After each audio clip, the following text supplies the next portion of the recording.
দিয়েছি, খাবার আমাদের সামনে চলে এসেছে, সেগুলো তোমাদের এক এক করে ইন্ট্রোডিউস করিয়ে দিচ্ছি। একটা খুব ছোট্ট থালি তোমাদেরকে আমি প্রথমেই বলেছিলাম, আর সাউন্ডও কিন্তু হালকা ফুলকা আছে, বাইরের নয়েজ থাকবে, আমি চেষ্টা করবো যতটা ক্লিয়ার সাউন্ড দেওয়ার। আর যেটা হচ্ছে এখানে কিন্তু এই থালিটার মধ্যে কিন্তু একটা টুইস্ট আছে, সেটা কিন্তু তোমাদের খেতে খেতে আমি তোমাদের বলছি। আর চলো এবার ততক্ষণ আমি খাবারটা দেখে নিই কী কী আছে, আর তোমরা ততক্ষণে অ্যাম্বিয়েন্সটাকে এনজয় করো না। চলো, তো এখানে আমরা যেটা প্রথমে খাবার আমাদের চলে এসছে, একটা সুন্দর থালি এসছে।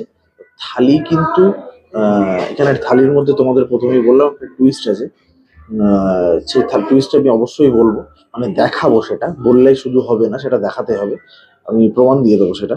তো প্রথমে যেটা আমাদের কাছে আছে, এরকম একটা পোর্শন ভাত আছে থালিতে। নর্মালি এরকম একটা পোর্শনই প্রথমে ভাত হয়। তো যে থালিটা নিয়ে নিয়েছি, এরকম ভাত দিয়ে দিয়েছে, একদম গরম ভাত আছে।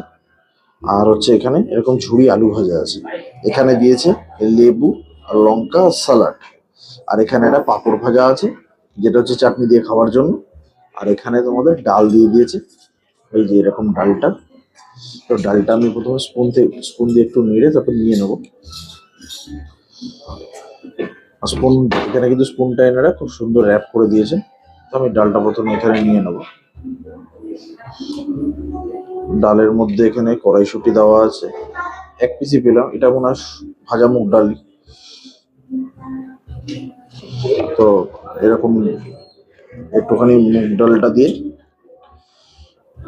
আর আলু ভাজাটা পরে নিচ্ছি। এখানে লেবু আছে, তোমরা লেবুও দিতে পারো, ঠিক আছে। তো প্রথমে লেবু দেবো আমি, সেটা লাস্টে।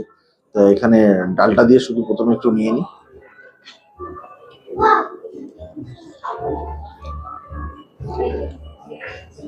যখনই নাকার সামনে নিয়ে এলাম না, ডালের মধ্যে কিন্তু একটা ডিপ ঘিয়ের গন্ধ, মানে তোমাদের মুখেও দিতে হবে না, নাকের সামনে নিয়ে এলে কিন্তু তোমরা ডালের থেকে এই ঘিয়ের গন্ধটা পাবে। বাঙালি রেস্টুরেন্টে এটা খাওয়ার মজা কিন্তু আলাদা আছে, যে ঘিয়ের, মানে পিওর ঘি দিয়ে ডালটা বানায় কিন্তু, এটা আমার খুব ভালো লাগে। আর ডাল মানে ডালটা কিন্তু একদম বিয়ে বাড়ির মতো, বা যে কোনো অনুষ্ঠান বাড়ির মতো তোমরা বলতে পারো। ডালটা কিন্তু বেশ ভালো, যেহেতু ঘিয়ের ফ্লেভারটা প্রপারলি আসছে। আর এখানে তোমরা মানে এই ডালটার সঙ্গে না তোমাদের লেবুটা খেতে ইচ্ছা করবে না, কারণ হচ্ছে ডালের মধ্যে যে ঘিয়ের গন্ধটা আছে না, সেই ঘিয়ের গন্ধটা কিন্তু নষ্ট হয়ে যাবে লেবু দিয়ে খেলে। লেবু দিয়ে খাওয়ার জন্য অনেক জিনিস আছে। আর এখানে তোমাদের আমি একটু ঝুড়ি আলু ভাজা দিয়ে ডালটাকে খেয়ে দেখাবো। ঝুড়ি আলু ভাজা দিয়ে ডাল দিয়ে অনেকেরই খেতে যথেষ্ট ভালো লাগে, তোমরা স্বাদও জানো, তবুও আমি বলছি।